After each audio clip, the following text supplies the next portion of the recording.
All right. So what you see in front of you, this is the dust jacket cover for the Saint Willibrord Breviary. Notice here, Interim Edition 2026. This is intended to last probably about 4 or 5 years. What makes this an interim, we'll talk a little bit about while we're looking at the video, but there's the front and back. The only thing I've added to this is ribbons so far. Now, I'll be honest, while I love the look of the dust jacket, it's not going to really be terribly practical to have the dust jacket on the book when you're using it. And in fact, I'm considering getting a leather cover, custom leather cover for this. All right, so this book is 8.5 by 5.5 in terms of your measurement. Spine is probably about 1.5 inches thick, although I have not measured it. And I am using a setup of 6 ribbons in here. You can get away with 5, but I'm using 6. We'll probably eventually say could use more, but we'll get to that. So this is published by Lulu. Again, since this is an interim edition, we didn't in the Ordinariate spend a ton on the printing, and it is being sold with no residual. So basically you're paying for the printing costs. The Ordinariate won't get anything from this. So there's our cover, Saint Willibrord's image there. For those who are not familiar, Saint Willibrord founded the church at Utrecht, which is the antecedent, if you will, of the churches of the Old and Independent Catholic world. And so the series of books that the Ordinariate is releasing are named in his honor. Table of contents, we've got a preface, general instructions. We have the ordinary of the daily office, Sundays and holy days, Monday through Saturday, and then an office for the departed. There's proper materials, so hymns, the Psalter, seasonal canticles, the Creed of St. Athanasius. Then we have the collects for the Christian year, fixed holy days, lesser feasts, votive observances, lesser fasts, and a few little concluding things in here, the Te Deum in metrical form, and some anthems to Christ at the close of the day. We have a dedication, we have our introductory matter with a preface. We have in the preface a guide to speakers. There's a pretty good introduction to how to use this book here. There's also additional material available on the Ordinariate website, ordinariate.info. Here we have a list of suggested books that will support providing you with devotional texts, particularly patristic readings, and a brief introduction to chant notation. And I'll use this just to give an example. The canticles are pointed for chant, the majority being set to the gospel canticle tune from St. Willibrord Arch Abbey. So here we use the first stanza of the Magnificat as an example. And hopefully you can read this. Let me just kind of zoom in here a little bit. And here's the tune. My soul magnifies the Lord, and my spirit rejoices in God my Savior, for he has looked with favor on his lowly servant. For behold, from this day forth all generations will call me blessed, for the Almighty has done great things for me, and holy is his name. So hopefully that gives you an idea of how the canticles are sung. And what the different symbols mean. We only pointed the canticles in this edition. However, in the Psalter, that little under loop symbol is used in the same way. It's to indicate that this line is intended to be one line, but it won't fit on the page as a single line, and so that you should chant that without break. So yeah, so that's there. It's a brief introduction. And I imagine at some point we may even record some of the chants just to make sure people have them. Now, this book, is not exactly laid out in what I would call my personal preference for one main reason. And this is why this is an interim edition of the breviary. We have not made a final decision on a daily office lectionary that we want to use. So we don't know how much there's going to be that will need to be left for that. But typically speaking, the readings would go on either side of the ordinary and the Psalter, your core texts that are used. So this is really the core material for praying daily prayer with this breviary. And right now, the Ordinariate is issuing that you can just print off. We have it available on our website. We have an ordo that will help you out. It'll go through a few changes in the next edition that'll come out that will start, I believe, that'll start on Septuagesima Sunday, so the first Sunday in February. At the point where this was put out, people were just using the Psalms out of their Bibles, so we just appointed a Psalm at a time. So we'll continue with this through the week of Transfiguration, and then when we hit the pre-Lenten season, we'll begin utilizing the Psalter selections, but we'll talk more about that in a bit. So again, ordinary, the daily office. Now, the office here is a threefold office. Here's the office for Sundays and holy days, so we'll use it as an example. Let me just try to zoom in a little bit here so you see a little bit better. So the idea here is that there are three offices. We have Matins, the office of morning prayer. We have Lectionem, the office of readings. And we have Vespers, the office of evening prayer.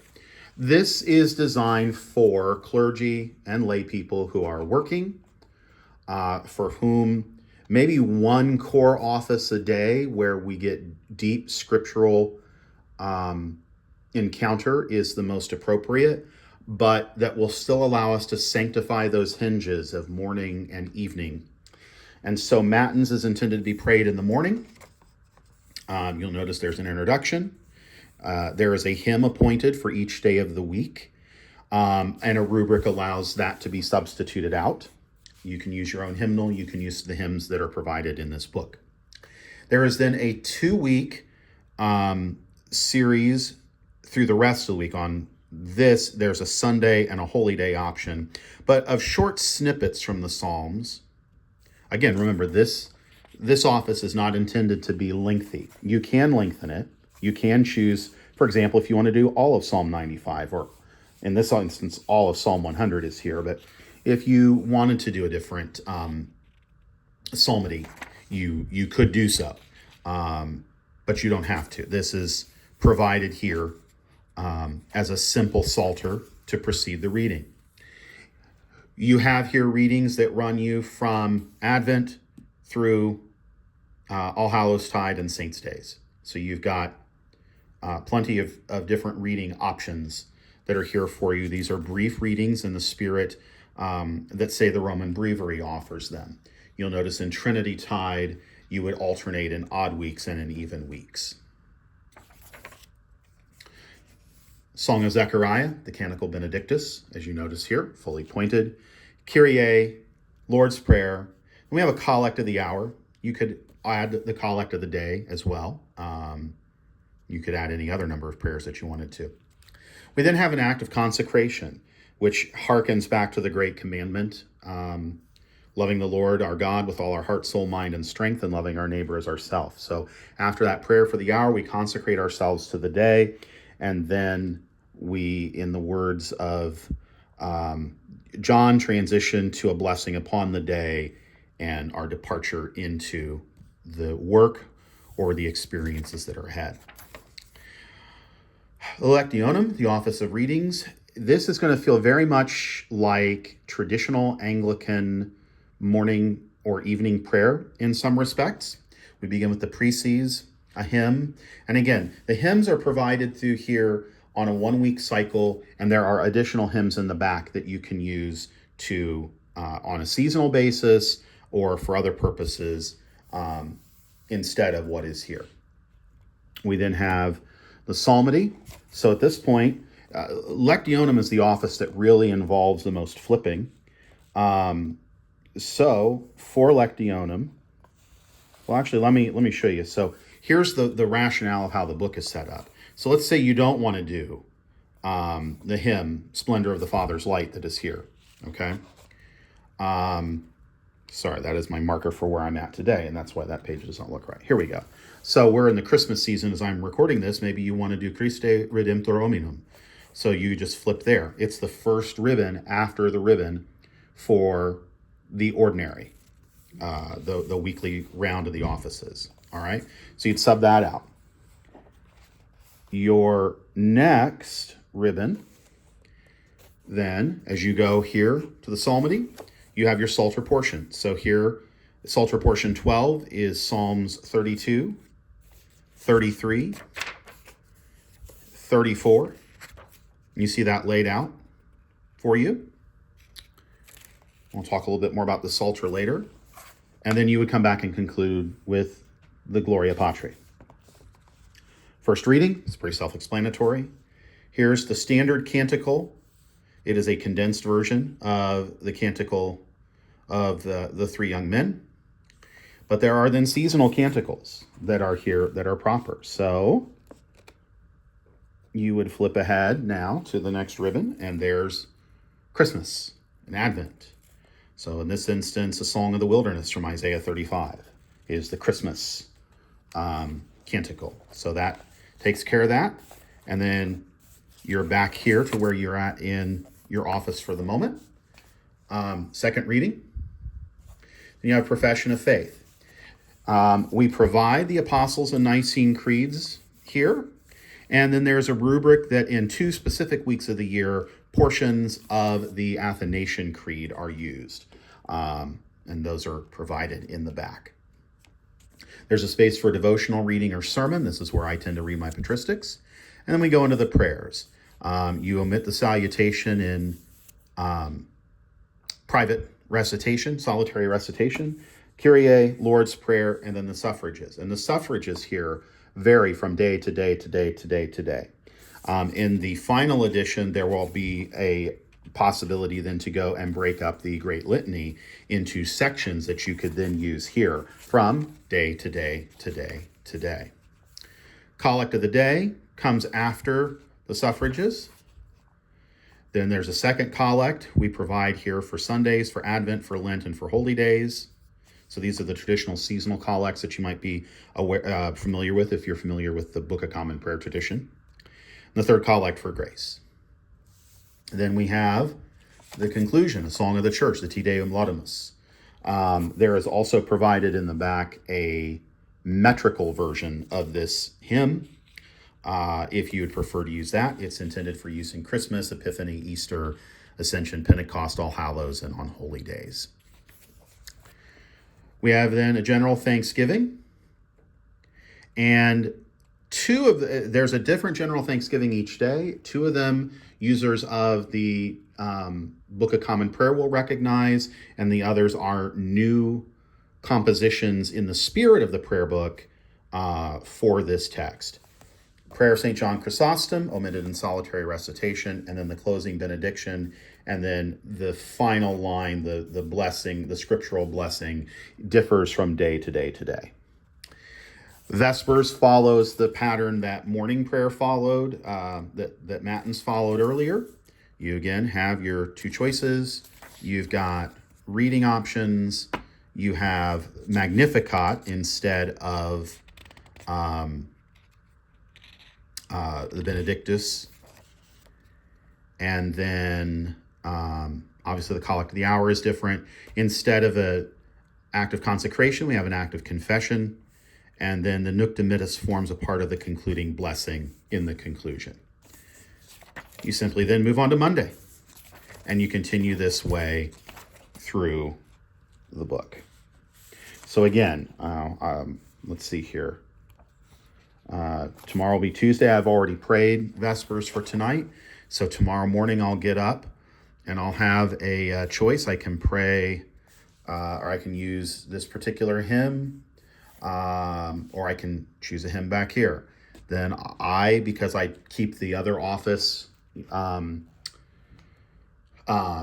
keep Lectionem as my principal office of the day. I'll just use the Psalms here. And because this is the first week of the Christmas season that we're in, I will use Psalm 5.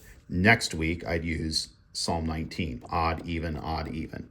It's easy enough to keep a hold of. If you know what week in the calendar you're on, you're there. Reading, etc. And this is the way it's set up all the way through. So the goal here then is everything in the front is your ordinary. I will mention the one that does have the most explicit material provided in terms of giving you more and more material is Matins. So the Office for the Departed. So there's a proper reading at Matins. There's a proper collect at Lectionem, and at all of the offices, particular hymn. There's a psalmody built in here that is intended to be used, a specific canticle. We use the Apostles' Creed calling back to baptism. The suffrages are specific to this instance. The collect, again, is different. A specific thanksgiving for the departed and so forth. So that particular office is extremely locked down and particular. Again, then you go into your hymns, you have Advent, and we tried to give 4 to 5 hymns for each season. We have here Veni, Veni, Emmanuel, which is kind of the antiphons, if you will, set up here to be sung during the week preceding Christmas. So here's Christmas. We got 1, 2, 3, 4. So 4. Given that it occupies about 2 weeks in the calendar, that feels about right. Here's Epiphany. Here's a hymn for Epiphany Day. The rest can be used throughout the season. Here's one specifically for Transfiguration. We have Shrovetide, so Septuagesima, Sexagesima, Quinquagesima, Lent, Passiontide, Eastertide, Ascensiontide, Pentecost, Holy Trinity, All Hallows Tide, so basically the month of November, Holy Days of various types. And we even have some for lesser feasts. So here's for Ember Wednesdays and Fridays and Saturdays, all set up with the themes increase in ministerial vocations, choice of fit persons for ministry, and for those to be ordained. Rogation days, they're set a little bit differently. In this setup, they're on a Monday, Tuesday, and Wednesday following Trinity Sunday in order to get those days of fasting out of the Easter season. Okay, then we have the Psalms, and these Psalms are taken from a work entitled An Old Catholic Liturgical Psalter, which is intended to be an update in clean contemporary English that is still rhythmic, chantable, faithful to Scripture, that more effectively communicates the material but tries to stay close to the original text. And so while there is inclusive language, it is judiciously used when it is for all humans.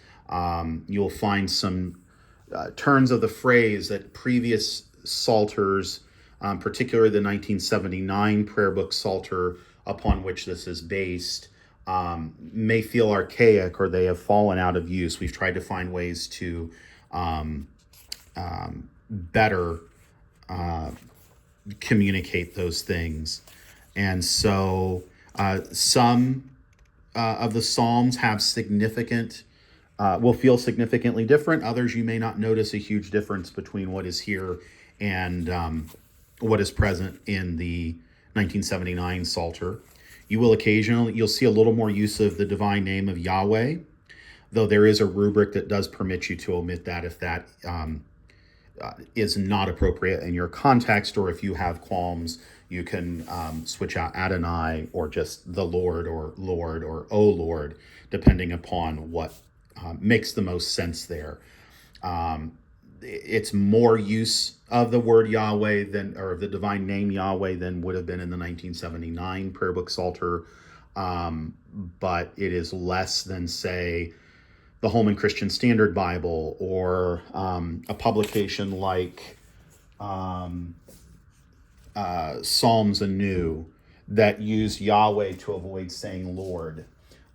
Here the idea is if the divine name is somehow unique and that uniqueness is being emphasized, and it makes rhythmic, lyrical, and vocal sense, Yahweh is substituted, or I should say Yahweh is used, which is what the original text is. But in each of these instances, it is set off in small caps, just like Lord is. You'll see a few places, Psalms 9 and 10, which we believe was originally an acrostic psalm. It is presented as such and as a single psalm. Psalms 42 and 43 are also presented in the way that they're used here as a single psalm. You will also note, if you go and compare, that portion 1, Psalms 1, 2, 3, 4, and 5, is what is appointed in the 79 prayer book Psalter for morning prayer day 1. So there are 60 portions, which is roughly 30 days if you were to want to fiddle. Let's say you chose not to do one long office and 2 small offices, but you did, you adapted and chose to do Psalms in the morning and the evening and do one reading in the morning and one reading in the evening, then you would sync out with the prayer book, the traditional Anglican prayer book in that respect. So at any rate. So yeah, the bulk of this book is the Psalms, and let me just get to the end of the Psalter. Then we have our seasonal canticles. And again, all those seasons that you have songs for, you have canticles for the most part, other than like the Ember Days, and we don't have a lot of them for the different classes of saints' days and so forth and so on. There are rubrics about when some of these can be used in addition. So like here's the full version of a Song of Creation. It's intended to be used on Trinity Sunday. You can use it throughout Trinity Tide as well as upon the Feast of the Holy Angels, the Feast of Title, and the Feast of Dedication for your congregation. I think that's the one that really has the broadest use. Then I mentioned that the Creed of St. Athanasius is here. In the week before Advent, we mark Christ the Eternal Word. This is the second half of the Athanasian Creed. It is appointed to replace the Apostles' or Nicene Creed at the Profession of Faith. And then during the week of Holy Trinity, we have the first half of it. The second half really is about the Incarnation. The first half is about the triune nature of God. So it made the most sense to split it up in that fashion. Collects are then provided. You've got the collects through the year, then the fixed holy days, lesser feasts. So these are just common. So like today is the 29th of, what month is this? December, sorry. Today's the 29th of December. So today was the feast of Thomas Becket, lesser feast of Thomas Becket. So I use that collect today. Yeah, confessors, doctors of the church, pastors, missionaries, and so on. Votive observances, so Corpus Christi, Sacred Heart, Dolorous Heart of Mary. We are a United States-based ministry, so a day of thanksgiving for our homeland, also known as Independence Day, Labor Day, Day of Thanksgiving for the fruits of harvest and industry, and then Thanksgiving Day. And then lesser fasts, Ember Days, Rogation Days, and other days. Day of Prayer for Reconciliation of Christendom, on or around October 31st. Day of Humiliation and Prayer, if there's a need for national or communal confession and renewal. And a day of prayer for the restoration of fair conditions, for mercy and restoration amid calamity. And then we have we have a Song of the Church, the Te Deum, in metrical form. And then we have some adaptations of the old anthem of the Blessed Virgin Mary that are Christic in nature, that are available to be used at the close of the day. So, in summary, this is a lot longer than I intended it to be, but this is the breviary. We do have on our website some, I think it's a series of 3 articles just on the spirit of the breviary, a little bit about the permissiveness of it and everything. We would love to hear your feedback on what you see here. Again, this is available through lulu.com. It is full color. I think if we offered a black and white version, it'd probably be a little cheaper, but this is in full color. I believe this is on 60-pound paper. It's set in a 10-point font. The rubrics are in a 9-point font. So hopefully fairly easy to read, hand-sized, and yeah, this is our interim. The next step will be to determine what additional material, like I mentioned earlier, the Great Litany, and offering some litany options that could take the place of the suffrages, particularly at Lectionem, and then making a decision on the mode that we're going to do readings. And if we're going to have a fixed lectionary, then beginning work on getting those readings formatted, and that would make up the final version. But I don't anticipate that coming for some time. If you have any questions, post them below, and thank you for watching.